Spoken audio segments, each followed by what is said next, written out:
Olá, queridos e queridas alunas e demais inscritos no canal. Sejam todos bem-vindos a mais um vídeo. Eu sou o professor Everaldo Medeiros Dias, para quem não me conhece, está passando a primeira vez aqui para assistir os vídeos. E esse vídeo em específico, nós vamos tratar a respeito da personalidade jurídica. Por que nós estamos tratando a respeito da personalidade jurídica aqui no início? Por quê? Porque ao longo da sequência desta playlist, nós estamos estudando o direito societário. E estudar a personalidade jurídica é um ponto fundamental para o entendimento do direito societário. Eu costumo dizer que essa matéria referente à personalidade jurídica inserida no estudo do direito societário não é direito societário, sequer é direito empresarial. Como a gente sabe, é o quê? Direito civil.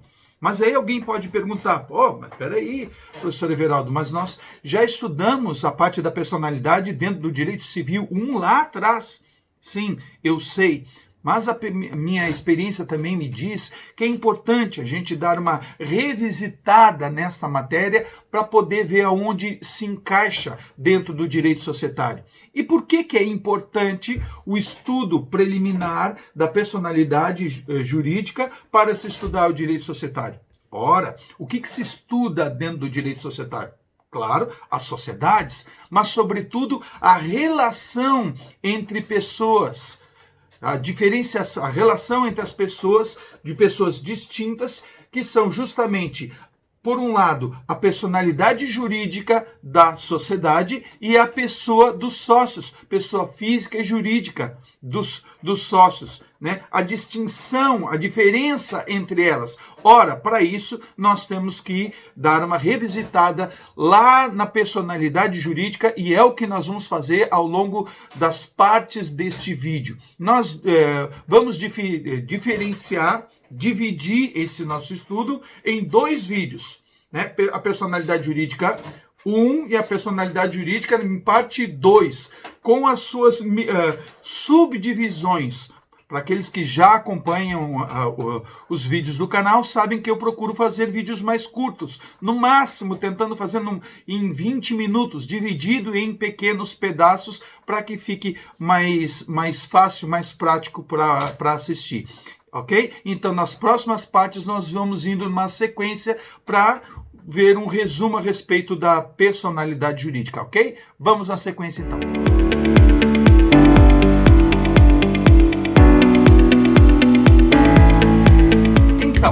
Para falar de personalidade jurídica, nós temos que tratar inicialmente a respeito da pessoa, genericamente a pessoa.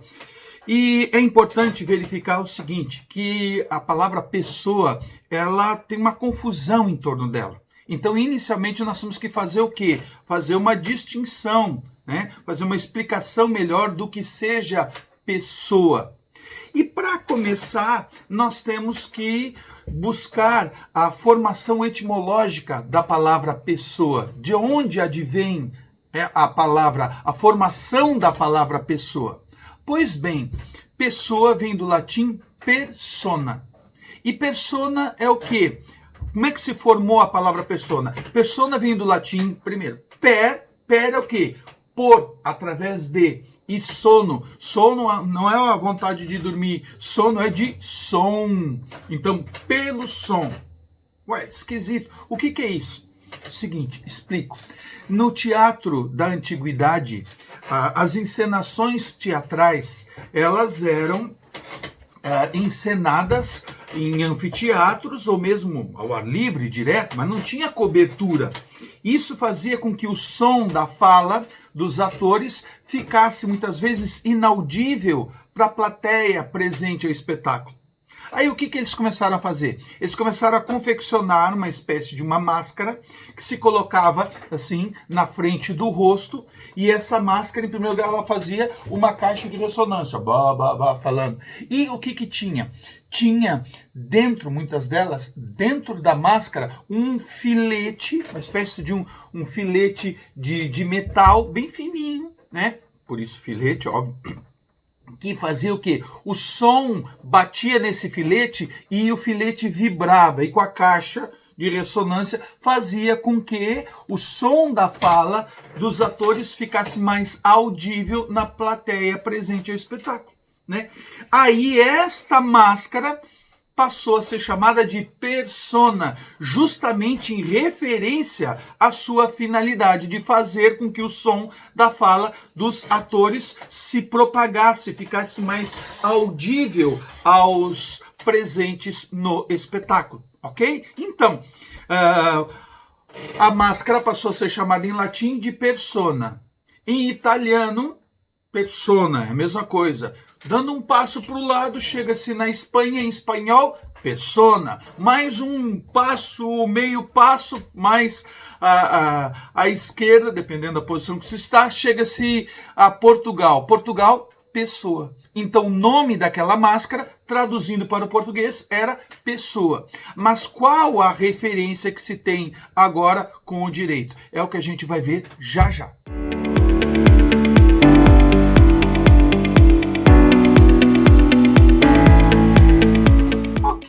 Mas agora nós temos que desvendar como que essa palavra persona, que derivou a pessoa no português, né, que surgiu lá do teatro da Roma Antiga, da máscara, chegou no direito. Imaginemos o seguinte, né, uma historinha aqui, uma fábula que eu vou contar para vocês. Imaginem que lá nesse teatro, né, que estava acontecendo, estava presente, sentado na plateia, o direito.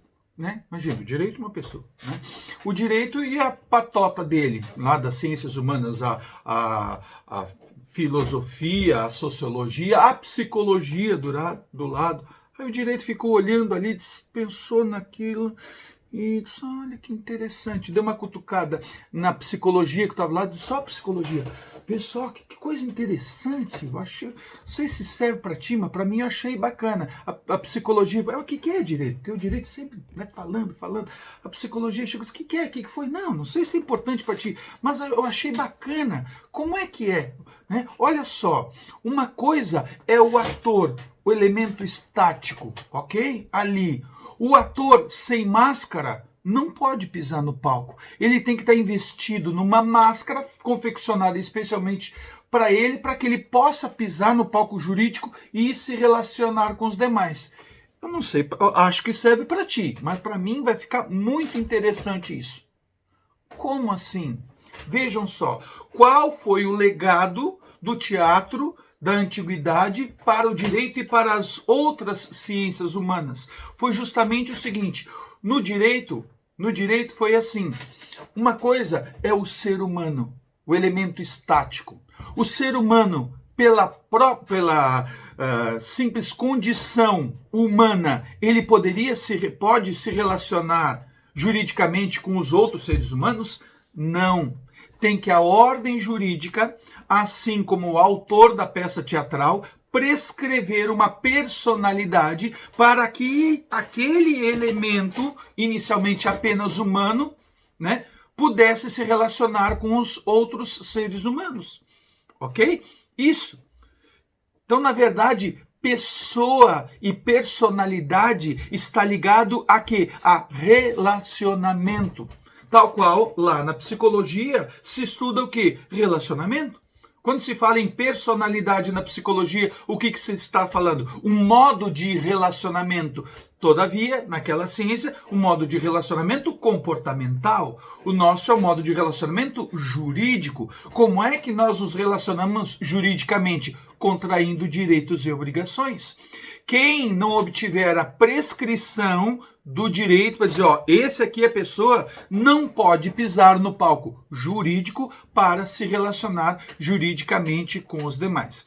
Todavia, o que acontece? No início, apenas seres humanos tinham essa aptidão de se relacionar juridicamente. Apenas seres humanos e não todos. Muitos estavam fora dessa condição.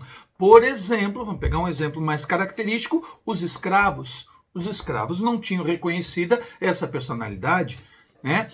No nosso país, infelizmente, historicamente, ontem, né, nós tínhamos seres humanos que eram pertencentes a outros seres humanos.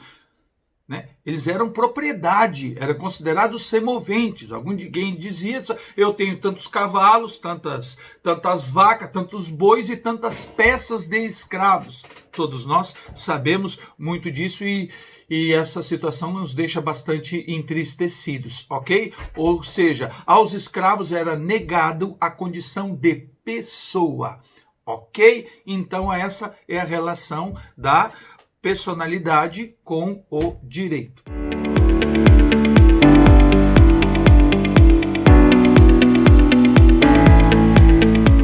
Então, qual é que é a diferença entre pessoa e ser humano? Ora, ser humano é uma espécie biológica denominada Homo sapiens, do gênero Homo, homem, né, humano, e da espécie sábia, sapiens, portanto, ok? Já a pessoa é um ente, humano ou não, né, físico ou abstrato, dotado de personalidade pela ordem jurídica, ou seja, a ordem jurídica lhe conferiu aptidão para poder titularizar direitos e obrigações na esfera jurídica. Ou seja, o ser humano pode ou não ser pessoa. Nós vamos ter pessoas que não são entes humanos, vamos falar, e poderemos ter entes humanos que não são pessoas. Ok? As pessoas que não são entes humanos, exemplo, a pessoa jurídica, que é objeto de estudo, será objeto de estudo ao longo desse semestre como um todo, e vamos falar mais para frente. Ok? Agora, seres humanos que não são pessoas, já acabamos de falar. Um exemplo na história, por exemplo, os escravos. Eram seres humanos que não tinham pessoas, não eram pessoas. Aí alguém pode falar, sim, mas na atualidade todos os seres humanos são pessoas. Vamos ver mais para frente que nós ainda temos exemplo de ser humano que não é pessoa, mas nós vamos colocar agora aqui para não confundir. Confundir o que já é confuso, né? Por quê? Porque o próprio Código Civil faz essa confusão. O grande empresarialista Gladstone Hamed, ele justamente cita a respeito disso. Ele se refere à péssima redação do nosso artigo 2º, o artigo 2º do Código Civil, né, que faz essa confusão entre pessoa e ser humano, que lá diz o seguinte: a personalidade civil da pessoa começa do nascimento com vida e segue para frente. Vamos falar desse artigo um pouquinho mais depois. Mas a personalidade civil da pessoa começa. Ora, aqui ele estava se referindo a ser humano. Se ele fala a personalidade começa, então, né? Então ele já tinha personalidade, então não há o que se falar. Ora, se o próprio redator do Código Civil faz essa confusão, imagina, né? Imagina como é que fica. Então a primeira coisa que nós temos que distinguir, pessoa e ser humano são, né, entes distintos. Por quê? Porque nós vamos ter pessoa que não é ser humano e ser humano que não é pessoa. Isso não explica, apenas ele ilustra, exemplifica. A explicação é justamente dentro dos seus conceitos. Um conceito jurídico, o outro biológico. Nós não podemos conceituar ser humano aqui dentro do direito, apenas dando a definição, que é o Homo sapiens, para a gente ter uma noção, ok?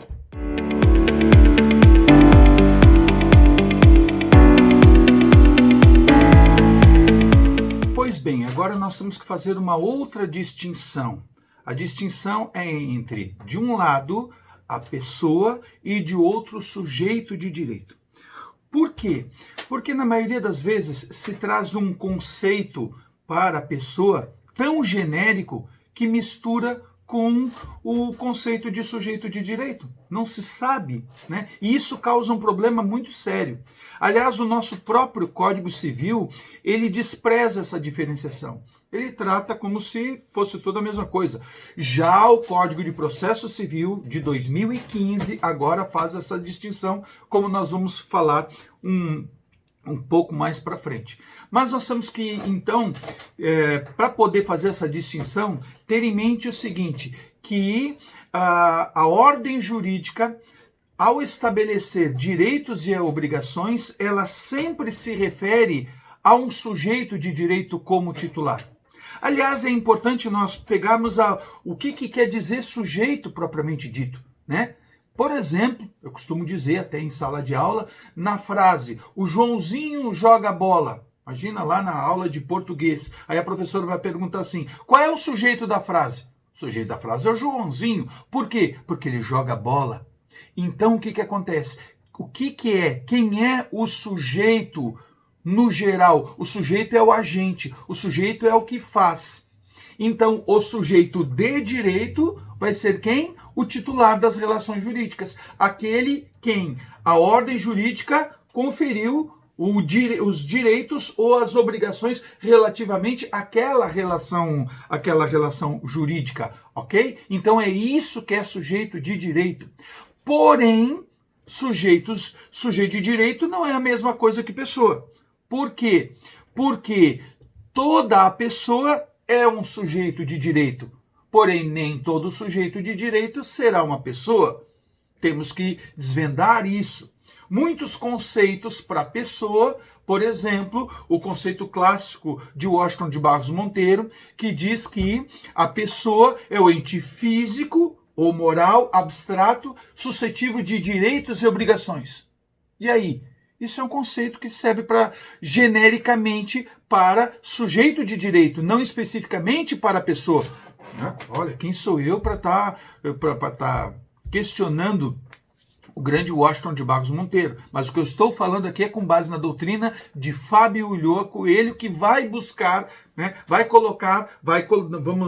nos propiciar dar um passo atrás para conceituar primeiro o sujeito de direito e depois seguir para o conceito de pessoa, que é o que a gente vai fazer já já.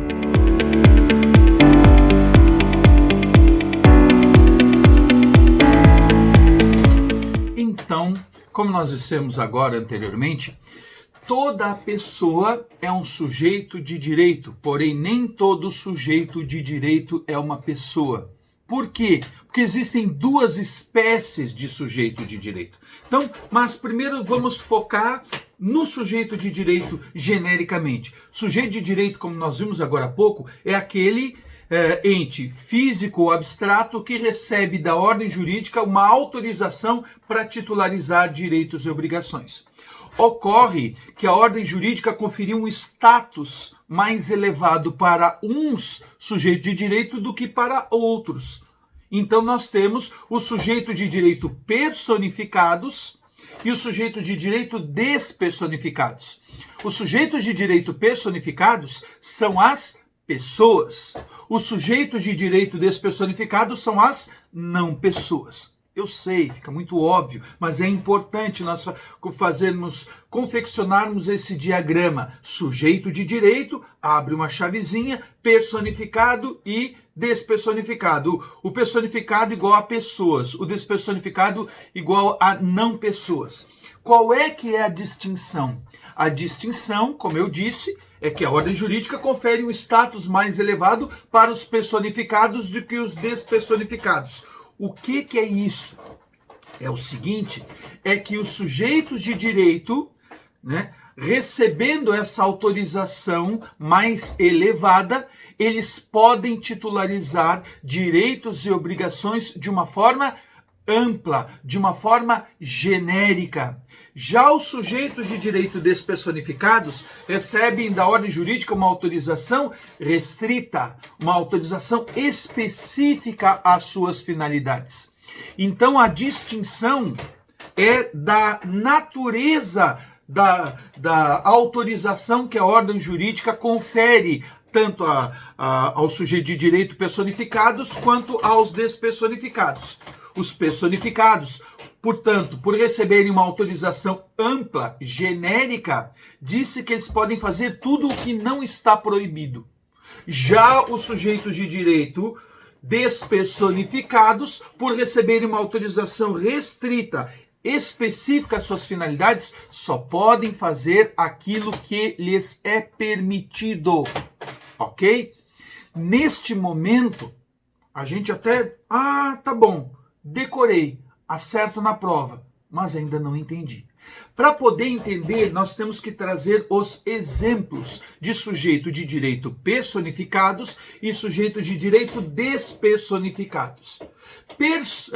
Preliminarmente, vamos dizer que os sujeitos de direito personificados são, tanto a pessoa física ou natural quanto as pessoas jurídicas, que nós vamos falar mais especificamente para frente. Agora abaixo, quem são os sujeitos de direito despersonificados? Vamos dar exemplos, ok? E aí, nós temos exemplos lá no artigo 75 do Código de Processo Civil, Dei uma olhadinha lá, mas aqui, como tem que ser mais rápido, eu vou falar em alguns. Por exemplo, vamos dividir esses sujeitos de direito despersonificados em duas categorias. O sujeito de direito personificados vamos chamar de corpóreos e sujeito de direito despersonificados incorpóreos. Incorpóreos, nós temos como primeiro exemplo o condomínio edilício. Condomínio edilício, os apartamentos, alguém mora em apartamento? Eu moro em apartamento, em apartamento, em prédios de apartamento. Condomínio edilício é pessoa jurídica? Não, não é pessoa jurídica. Por quê? Porque não está relacionado lá no artigo 44 do Código Civil como pessoa jurídica. Tá? Então, o que ele é? Ele é um sujeito de direito despersonificado. Ele recebe uma autorização da ordem jurídica para titularizar direitos e obrigações de forma restrita, específica às suas finalidades. Ele não está relacionado como pessoa jurídica, ao contrário do que muitos imaginam. Ok? Outras modalidades de sujeito de direito despersonificado. O espólio, O espólio, a massa falida, ou seja, eles recebem autorização, eles podem titularizar direitos e obrigações, de uma forma independente dos seus membros, mas essa autorização é específica. Por quê? Porque as pessoas jurídicas de direito privado estão relacionadas lá no artigo 44 do Código Civil, que nós vamos analisar esse artigo 44 do Código Civil mais para frente, e nessa lista não está relacionado. Agora, existe uma modalidade de sujeito de direito despersonificado corpóreo? Sim, existe. Qual é que é? O nascituro. O nascituro, que para isso nós temos que analisar o que dispõe o artigo 2º do Código Civil, que diz o seguinte: a personalidade civil da pessoa começa do nascimento com vida. Então, a partir de quando que nós já vimos que daí não seria pessoa, o ser humano adquire a sua personalidade jurídica a partir do seu nascimento com vida. Então, antes do nascimento com vida, ele é pessoa? Não. Por quê? Porque o Código Civil não diz. Diz que ele não é. Por quê? Porque quanto ao início da personalidade, o nosso direito adotou a teoria natalista. Personalidade a partir do nascimento com vida. É diferente do que acontece aqui do lado na Argentina, que é a concepcionista, a partir da concepção. Eles chamam de personas por nascer. Nós chamamos de nascituro. Então, nascituro não tem personalidade. Só que o artigo 2º do Código Civil, eu li até o ponto e vírgula. Depois do ponto e vírgula, ele diz assim, mas a lei põe a salvo, desde a concepção, os direitos do nascituro. E aí vem uma discussão a respeito. Eu sei, Alguns autores, Maria Helena Diniz, por exemplo, diz que o nascituro não tem direito, ele tem expectativa de direito. Ora, com todo respeito, eu me filio ao entendimento daqueles que dizem que não é uma mera expectativa de direito. O nascituro tem vários direitos, dentre eles o principal, o direito à vida.